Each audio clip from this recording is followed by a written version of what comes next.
오늘 말씀을 중심으로 예수님이 세우시는 교회라는 제목으로 말씀 전하도록 하겠습니다. 시간 먼저 우리 옆에 분들과 인사하도록 하겠습니다. 내가 교회입니다. 당신이 교회입니다. 우리가 교회입니다. 할렐루야. 아멘. 여러분, 우리 모든 사람들은 다 꿈을 가지고 있습니다. 그 꿈이 크든 작든 모든 사람은 꿈을 가지고 있어요. 작은 아이들 꿈이 뭐냐 물어보면 저는 대통령이 될 거예요, 의사가 될 거예요, 판사가 될 거예요, 이렇게 이야기를 하죠. 그러다가 10대 청소년이 되면서 자기가 무슨 꿈을 향해 달려나가는지 고민하면서 선택합니다. 그리고 청년이 되어서 그 꿈을 향해 달려가죠. 이제 중년의 직장인 가운데도 가슴속에 간직한 꿈이 있습니다. 그렇다면 노년이 되어서 나이가 들었다고 꿈이 없을까요? 아닙니다. 모든 사람은 꿈을 가지고 있습니다. 꿈을 꾸고 그것을 향해 달려나가는 사람의 모습은 너무나도 아름답습니다. 꿈은 우리를 일어나게 하고요, 다시 힘을 얻어서 달려나갈 수 있는 에너지와 같아요.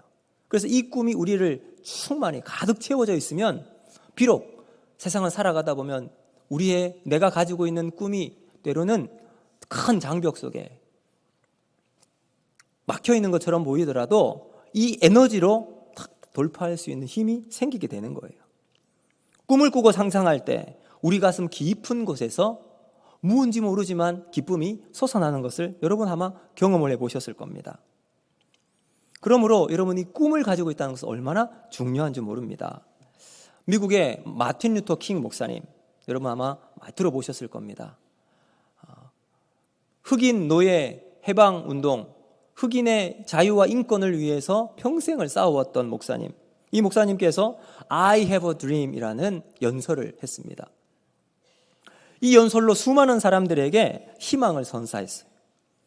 노예 해방이 일어난 지 100년이 지났음에도 불구하고 여전히 이 마틴 루터 킹 목사님이 살아계셨던 그때에 흑인에 대한 차별은 똑같았습니다. 공공연하게 사회 곳곳에서 일어나고 있었고 진정한 평화와 평등이 일어나지 않는 시대 속에 있었어요. 그러나 그 시대를 향하여 I have a dream 하면서 연설을 할 때 수많은 사람들의 가슴이 울리게 되고 그 목사님의 꿈을 함께 이어나가는 많은 사람들이 생겼습니다. 그런데 안타깝게도 목사님 마틴 루터 킹 목사님이 권총에 살해를 당하고 말았습니다. 그런데 그 꿈은 끊어지지 않았어요. 그 꿈을 이어받은 많은 다른 사람을 통해서 계속해서 이어지게 되었고 마침내 미국은 진정한 자유와 평등을 보여주는 대표적인 나라가 되었습니다. 여러분 가운데는 어떤 꿈을 가지고 계십니까? 우리 예수님에게도 꿈이 있었어요. 예수님에게는 두 가지 꿈이 있었습니다. 하나는 십자가의 꿈이고요, 두 번째는 교회를 세우는 꿈이었습니다.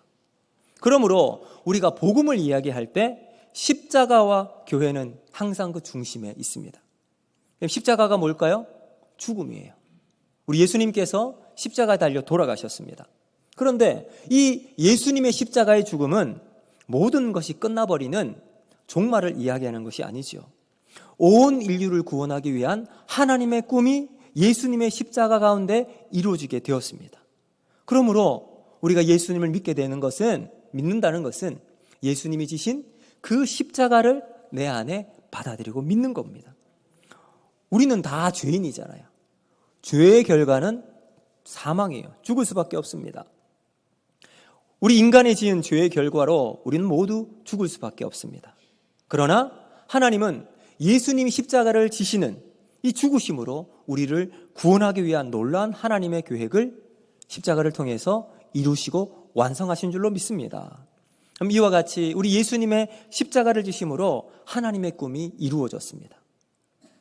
그리고 그 꿈을 통해서 이제 우리는 예수님을 믿게 되고 십자가를 통해서 구원의 은혜를 경험하게 되었습니다. 여러분, 이것이 예수님의 첫 번째 꿈이었습니다. 자, 그러면 두 번째 꿈, 교회를 세우는 것이라고 제가 말씀을 드렸어요. 왜 두 번째가 예수님이 세우시는 교회가 두 번째 꿈이 되는가? 여러분, 하나님께서 십자가에서 예수님이 돌아가심으로 모든 사람이 구원을 받을 수 있는 길을 열어주셨습니다. 근데 중요한 것은 그 구원을 얻을 수 있는 통로가 중요한 거예요. 구원을 얻을 수 있는 십자가를 경험할 수 있는 유일한 길이 교회인 줄로 믿습니다. 여러분, 오늘도 여러분이 이 자리에 와서 예배를 드리고 하나님 앞에 교회에 오셨습니다. 구체적으로 우리 옥포 제1교회에 오셨습니다. 여러분, 교회는 하나님이 주신 구원을 전하기 위한 구체적인 통로입니다. 교회가 없다면 저와 여러분은 구원을 얻을 수가 없었습니다. 그래서 주님 오시는 날까지 우리 구원의 십자가 복음을 모든 사람들에게 전해야 할 유일한 통로가 바로 교회입니다. 그래서 오늘 설교 제목도 예수님이 세우시는 교회라고 정했습니다.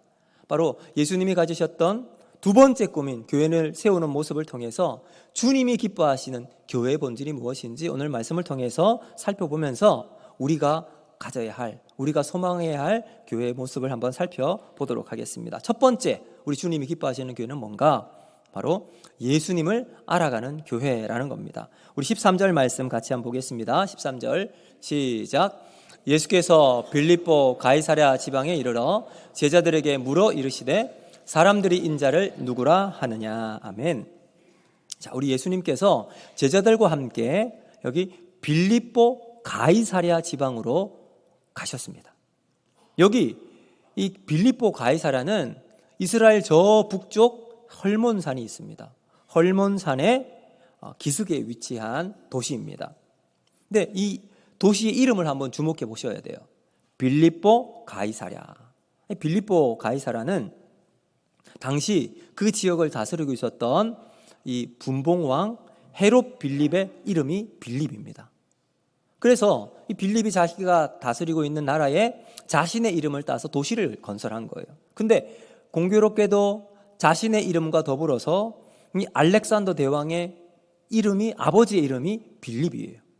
그래서 그 빌립의 이름을 따서 도시를 건설한 것이 바로 빌립보 가이사랴예요. 근데 뒤에 가이사랴가 붙잖아요.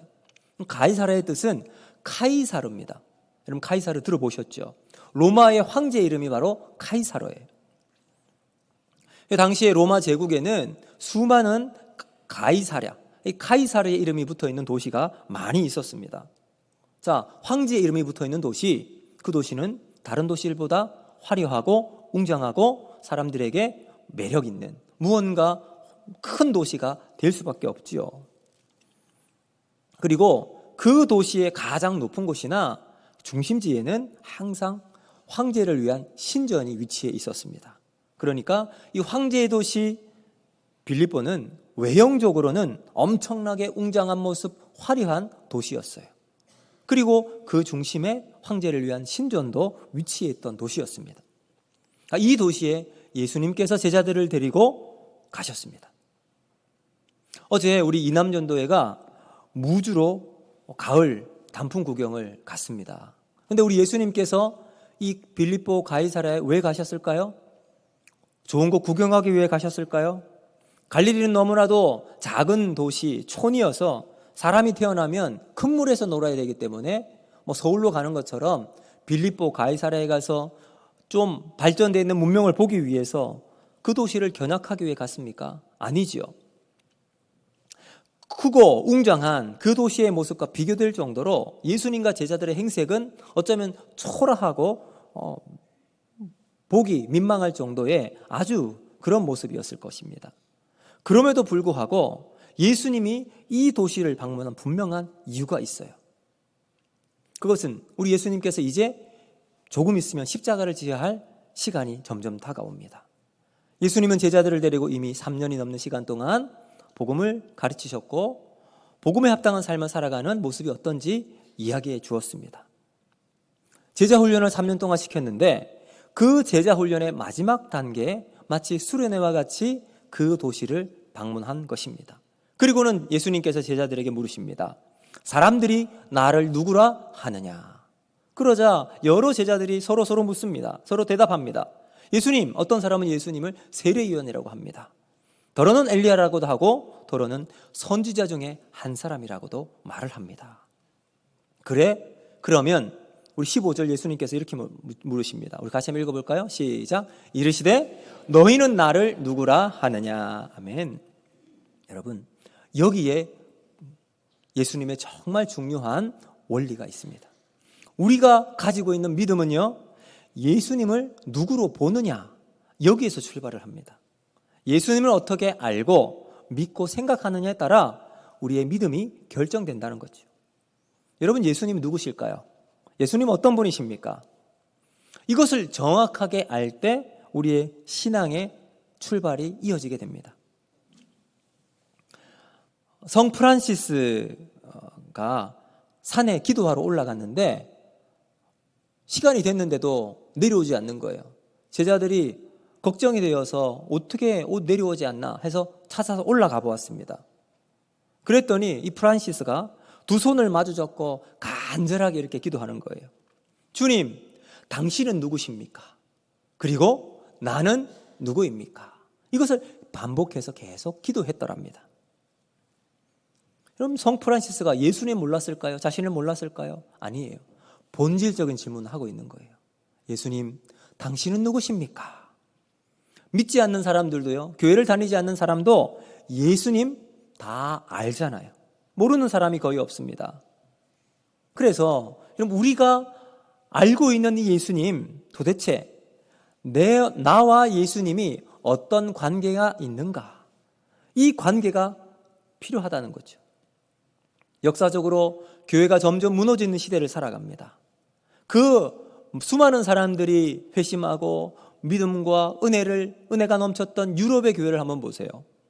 그 화려했던, 웅장했던 교회가 무너지고 말았습니다. 화려한 예배당이 세워졌지만 그 신앙이 사라져버리고 말았어요. 왜 그럴까요? 바로 예수님과 자신과의 관계가 옅어져 버렸기 때문입니다. 예수님이 누구신지 깨닫지 못하고 알지 못하니 거기에서 길을 잃어버리고 만 것입니다. 그럼 빌립보서 3장 8절 말씀 우리 같이 한번 보겠습니다. 시작. 또한 모든 것을 해로 여김은 내 주 그리스도 예수를 아는 지식이 가장 고상하기 때문이라. 내가 그를 위하여 모든 것을 잃어버리고 배설물로 여김은 그리스도를 얻고. 아멘. 여러분, 우리 신앙은요, 어떻게 보면 예수님을 어떻게 아느냐, 그리고 그 예수님이 나와 어떤 관계가 있느냐, 이것에 대한 이해가 전부라고 해도 과언이 아닙니다. 이제 제자훈련의 마지막 단계, 예수님께서 제자들을 데리고 빌립보 가이사랴에 가서 너희는 나를 누구라 하느냐, 근본적인 질문을 제자들에게 묻고 있습니다. 왜 그럴까요? 이것이 신앙의 본질이기 때문에 그렇습니다. 예수님의 생애가 이제 곧 예루살렘에 들어가 십자가를 져야 하시는 예수님의 이 모든 사역을 마무리하는 시점에 주신 예수님, 3년 동안 따라다녔고 수많은 기적과 예수님의 능력을 보았던 그들에게 예수님은 지금 다시 한번 그들이 예수님과 어떤 관계인지 물어보십니다. 너희는 나를 누구라 하느냐? 예수님의 이 예리한 질문 앞에 베드로가 고백을 합니다. 우리 16절 말씀 같이 한번 봅니다. 시작. 주는 그리스도시요 살아계신 하나님의 아들이시니이다. 아멘. 여러분, 이 베드로의 고백이 저와 여러분의 고백이 되어야 할 줄로 믿습니다. 무슨 말일까요? 주님, 당신이 지금까지 우리가 고통 속에 살고 있는 이 땅의 진정한 메시아이심을 믿습니다. 당신은 나의 구주가 되시고 살아계신 하나님이십니다. 이 믿음의 고백을 베드로가 하고 있는 거예요. 예수가 주가 되신다라는 말은 우리가 인생을 만나는 수많은 문제들이 있을 때 그 문제들의 답이 나에게 있지 않고 세상에 있지 않고 오직 당신 하나님의 아들이신 예수님 당신에게 있습니다. 인생의 문제 해답은 예수 그리스도께만 있음을 믿음으로 고백하는 거죠. 이 베드로의 고백이 오늘 우리의 고백이 되어질 때 우리는 3년 동안에 제자들이 예수님과 따라다녔던 이 마지막 결론에 도달하게 됩니다. 베드로가 했던 그 고백이 오늘 우리의 고백이 되어서 주는 그리스도시요 살아계신 하나님의 아들입니다. 이 든든한 기초 위에 세워지지 않으면 우리는 우리의 신앙이 계속 흔들릴 수밖에 없어요. 여러분, 이탈리아에 가면 피사의 탑이 있습니다. 피사의 탑은 1100년경에 세워진 탑인데 기울어져 있어요. 여러분. 왜 기울어졌는지 아세요? 처음 건축한 사람이 이 집안이 약간 흔들렸던 곳이었는데 이곳이 흔들려 있는 상태로 그냥 세운 거예요. 기초가 흔들리는 곳에 세우다 보니 이게 삐뚤하게 기울어져 세웠는데 계속 그렇게 세워나갔던 거예요. 지금도 기울어져 있는 채 피사의 탑이 세워져 있습니다. 여러분, 교회는 믿음의 든든한 반석 위에 세워져 있어야 할 줄로 믿습니다. 잘못된 기초 위에 세워져 있으면 나중에 고치려고 하면 여러분 큰 어려움을 당할 수밖에 없지요. 감리교를 세운 요한 웨슬리 목사님도 한때는 신앙 고백이 분명하지 못했습니다. 그가 모라비안 교도의 지도자였던 스판겐버그와 대화를 하면서 이런 이야기가 오갔습니다. 스판겐버그가 이렇게 묻습니다. 웨슬리 목사님, 당신은 예수님을 누구라고 생각하십니까? 웨슬리 목사님이 인류의 구세주라고 생각합니다. 그러면 당신은 예수를 구주라고 믿으십니까? 웨슬리 목사님이 이렇게 그러기를 바랍니다. 여러분, 영어로는 이렇게 I hope so. 무슨 말이냐면 그렇게 되면 좋겠습니다 라는 거예요. 분명한 믿음의 확신이 없이 이렇게 대답을 한 거예요. 그럼 이런 분명치 못한 신앙 고백을 하고 있었던 웨슬리 목사님은 목회 사역이나 선교 사역에 있어서 이게 제대로 될 리가 없죠. 그 확신이 분명하지 못하니 전도에도 힘을 쓸 수가 없었고 심지어는 목회 사역을 중단하려는 심각한 고민까지 했다고 합니다. 그러다가 올드스케일에서 모라비안 교도가 집회를 했는데 그곳에 참석하게 되었어요. 그리고는 그가 깊은 하나님의 은혜를 경험해서 예수님이 참 자신의 구주임을 믿음으로 고백하게 됩니다. 그럼 그때까지 이 웨슬리 목사님은 자신의 공로로 받는 것이라고 믿었대요. 예수님께서 주시는 십자가 은혜도 있지만 나의 공로, 나의 노력도 더불어 가야 구원을 받는다고 믿었던 거죠. 그러니 자기 자신을 보니 부족한 것이 너무나도 많았고 공로가 점점 옅어지는 것을 보게 되었으니 사역할 때마다 기쁨이 없었고 여러분 거기에는 열매가 나타나지 않았던 거예요. 그러다가 이 집회 가운데 예수 그리스도가 자신의 인생의 구주임을 확신하고 믿음으로 고백했더니 그 가슴이 뜨거워지기 시작합니다. 감격이 넘쳤고 그의 삶이 새롭게 시작되게 되었습니다. 그 후 이 웨슬리 목사님이 전하는 곳마다 수많은 영국 사람들이 주님께로 돌아오게 되었고 전 세계 사람들에게 큰 영향력을 끼치는 하나님의 위대한 복음의 통로로 쓰임받게 되었습니다. 우리도 마찬가지예요. 오늘 우리가 믿음의 터 위에 예수님을 나의 구주로 영접하고 예수 그리스도가 하나님의 아들 되심을 믿는 이 영생의 기쁨을 회복하는 저와 여러분이 되기를 바랍니다. 그럴 때 우리 안에는 새로운 생명이 넘치고 건강한 교회로 하나님이 기뻐하시는 교회로 우리가 우리의 모습 속에 하나님이 함께 하시는 놀라운 은혜가 있게 될 줄로 믿습니다. 두 번째, 예수님이 기뻐하시는 교회는 뭔가? 바로 예수님을 전하는 교회입니다. 자, 이제 예수님께서 베드로가 했던 이 고백을 들으시고 칭찬하시고 축복하십니다. 우리 17절과 18절 말씀 같이 한번 보겠습니다. 시작. 예수께서 대답하여 이르시되 바요나 시몬아 내가 복이 있도다. 이를 내게 알게 하니는 혈육이 아니요 하늘에 계신 내 아버지시니라. 또 내가 내게 이르노니 너는 베드로라. 내가 이 반석 위에 내 교회를 세우리니 음부의 권세가 이기지 못하리라. 아멘. 자, 베드로가 예수님께 당당한 믿음의 고백을 했습니다. 그러자 예수님께서 축복을 해주시죠. 첫째, 어떤 축복을 하시냐면 내가 이 반석 위에 교회를 세우리니 말씀하세요. 내가 이 반석 위에 내 교회를 세우리니. 여러분, 교회의 기초는 예수 그리스도에 대한 믿음의 고백 가운데 세워지게 됩니다. 신앙이 바로 선다는 것은 우리에게 큰 축복이 아닐 수가 없습니다. 그럼 신앙이 우리에게 바로 세워져 있을 때 우리의 영혼도 잘 되고 범사도 잘 되고 강건하게 되는 은혜가 있게 될 줄로 믿습니다. 그런데 여러분, 우리 교회는요, 누구와 교회의 주인일까요? 담임 목사님이 교회의 주인이 되면 그 교회는 끝장납니다. 여러분, 장로님이 교회의 주인이 된다고요? 어림없는 소리입니다. 아니면 모든 성도가 하나가 되어서 또 성도가 주인인 민주적인 교회? 아니에요. 교회는 예수님이 주인이신 줄로 믿습니다. 그래서 오늘 말씀도 이렇게 이야기하죠. 내가 이 반석 위에 내 교회를 세우리니. 여러분, 교회의 주인은 예수님이십니다. 그래서 이 고백 위에 세워져 있는 교회는 예수님이 주인 되어 주셔서 그 주인 되신 예수님이 가라고 하면 가고 멈추라 하면 멈추는 거예요. 그러면 교회는 든든한 반석 위에 하나님이 기뻐하시는 교회로 나아갈 수 있게 되는 거예요. 두 번째 축복이 있어요. 뭐냐면 음부의 권세가 이기지 못한다. 뭘까요? 승리하는 교회입니다. 여러분, 우리는 이 땅을 살아가는 세상은 영적인 전쟁이잖아요. 끊임없이 우리의 대적마귀는 우리를 우는 사자와 같이 집어삼키려고 합니다. 끊임없이 믿음에서 끌어내리려고 하고 예배 자리에서 벗어나도록 만듭니다. 그럼 여기 음부는 어떤 곳이죠? 지하세계예요. 죽은 자들이 거하는 곳입니다. 음부로 들어가는 그 문은 항상 죽음이 있게 마련이죠. 그런데 뭐라고 말씀합니까? 음부의 권세가 이기지 못한다. 할렐루야. 여러분, 교회의 사명이 뭘까요? 바로 이 음부의 권세를 이기는 거예요.